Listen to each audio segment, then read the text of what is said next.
Standing committee के members का चुनाव है। चुनाव से पहले वो भारतीय जनता पार्टी जिसको दिल्ली की जनता ने बुरी तरह पराजित कर दिया, वो भारतीय जनता पार्टी जिसके खिलाफ दिल्ली की जनता ने जनादेश दिया, 15 साल के उनके कुशासन को खारिज किया, हराया, वो भारतीय जनता पार्टी खूनी खेल एमसीडी के सदन में कर रही है। और ये मैं क्यों कह रहा हूं? ये हमारे 2 बार के चुने हुए पार्षद हैं, नेता विरोधी दल थे पिछली बार।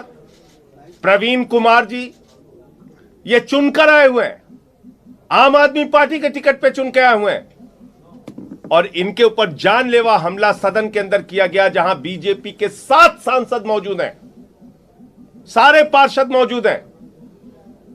इनके ऊपर इस तरीके से इनको लहूलुहान कर दिया गया, इनका खून बहाया गया, इनके कपड़े फाड़ दिए गए। क्या मांग थी इनकी? कि जो एमसीडी की परंपरा हमेशा से रही है, जो चुन के पार्षद आते हैं उनका शपथ पहले कराइए। लेकिन जो चुनाव में हारी हुई बीजेपी है, उसके मन में काला चोर बसा हुआ है। वो नॉमिनेटेड मेंबर्स को, जिनको 1 वोट भी जनता ने नहीं दिया, उसको मेयर के चुनाव में, डिप्टी मेयर के चुनाव में, स्टैंडिंग कमेटी के मेंबर के चुनाव में वोटिंग राइट देना चाहते हैं, यानी कि मत देने का अधिकार देना चाहते हैं। इस मनसा के कारण, इस साजिश के कारण उन्होंने पहले नॉमिनेटेड मेंबर्स की शपथ शुरू करा दी, जो कि कभी आज तक एमसीडी के इतिहास में नहीं हुआ। एमसीडी के नॉमिनेटेड मेंबर्स को ना तो मेयर में वोटिंग राइट है, ना डिप्टी मेयर में वोटिंग राइट है, ना स्टैंडिंग कमेटी के चुनाव में वोटिंग राइट है। ये अपने शपथ लेने की मांग कर रहे हैं, ये इनका गुनाह है? इनको, इनकी जान ले लोगे आप? क्योंकि ये चाहते हैं कि हमें शपथ करा दो, हम चुन के आए 2-2 बार से, इसलिए इनकी जान ले लेंगे आप। तो मैं चाहूंगा पहले प्रवीण कुमार जी पूरी, और इस पूरे गंदे खेल में कांग्रेस का हाथ बीजेपी के साथ, यहां जितने 9 के 9 पार्षद चुन के आए हैं कांग्रेस पार्टी के, वो सब भारतीय जनता पार्टी की मदद में लग गए हैं वॉकआउट करके। और इसका प्रमाण यह है कि जो इनकी नेता सदन है नाजिया, उसको हज कमेटी का चेयर बनाने का प्रस्ताव बीजेपी के कहने पे एलजी ने पास कर दिया आज ही। उसकी फाइल चल गई। 50-50 लाख रुपए में एक पार्षदों की डील हुई है, 4.5 करोड़ रुपए में डील हुई है। इन सारे सवालों का जवाब देना चाहिए, सामने आके देना चाहिए।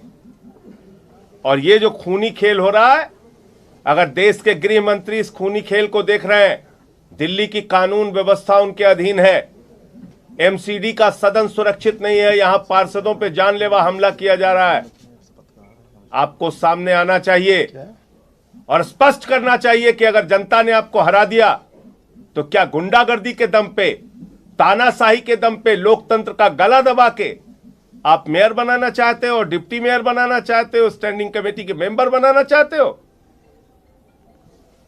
तो इसलिए मैं चाहूंगा प्रवीण जी अपनी बात आपके सामने रखेंगे, फिर सौरभ भाई। आज हम सब लोग जितने भी आम आदमी पार्टी के पार्षद जब सदन के अंदर पहुंचे शपथ लेने के लिए, तो उससे पहले ही बीजेपी की गुंडागर्दी, उनकी प्लानिंग थी कि ज़बरदस्ती गैर कानूनी तरीके से अल्डरमैन जो उन्होंने गुंडे बना के भेजे हैं यहाँ पर, उनको शपथ दिलाने का काम वो कर रहे थे। उसके ऊपर हम लोगों ने, मैंने खुद वहाँ पर ऑब्जेक्शन किया कि हम लोग चुने हुए पार्षद, और आज तक कभी भी कॉरपोरेशन के इतिहास में ऐसा नहीं हुआ कि चुने हुए को बाद में शपथ दिलाई जाती है। हमेशा जो भी अल्डरमैन बनते हैं उनको बाद में शपथ दिलाई जाती है। मैं दूसरी बार सदन के अंदर चुन के आया हूँ, तो उन्होंने इस बात का जब मैंने विरोध किया, तो जितने भी अल्डरमैन जो थे वो सारे के सारे, और जो इलेक्टेड पार्षद थे और जो वहाँ पर सांसद थे बीजेपी के, सब लोगों ने मुझ पर हमला किया। जिससे शपथ लेते हैं, जिस मोमेंटो से, वो मेरे ऊपर उन्होंने मारने की कोशिश की और मारे उन्होंने। मैंने हाथ लगाया, मेरे सर पे भी लग सकती थी चोट।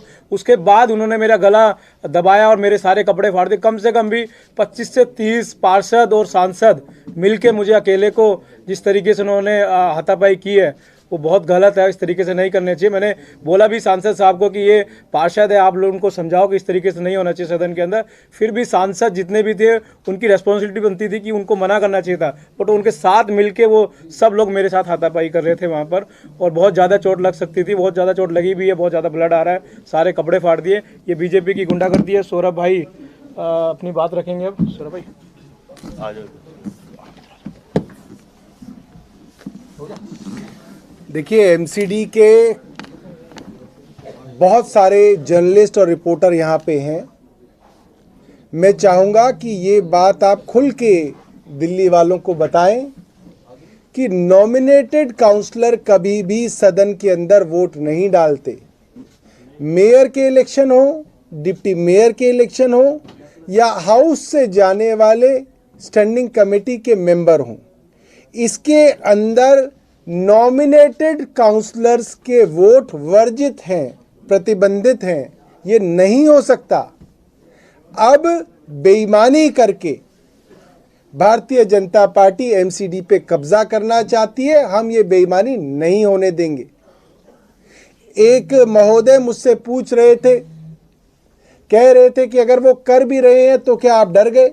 मैंने कहा भाई ये तो बड़ी अजीब बात है। इंडिया पाकिस्तान का मैच है, 11 खिलाड़ी पाकिस्तान के आउट हो गया, वो 11 और ले आए। कह रहे नहीं हमारे तो 22 आएंगे। और कमेंटेटर कहे क्यों जी, क्या इंडिया डर गया?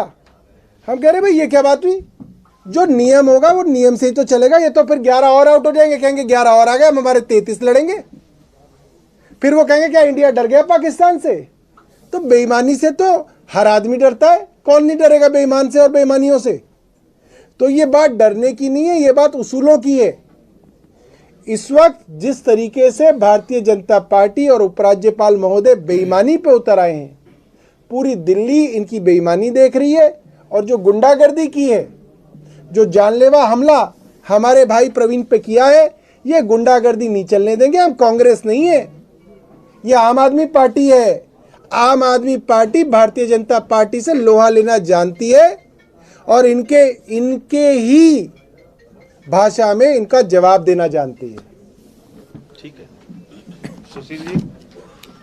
देश के अंदर लोकतंत्र की रक्षा के लिए कानून बने हैं और ये देश संविधान के हिसाब से चलता है। जो दिल्ली म्युनिसिपल कॉरपोरेशन का कानून है, सेक्शन 3A(1) के अंदर प्रोहिबिटेड है कि नॉमिनेटेड पार्षद वोट नहीं डाल सकते।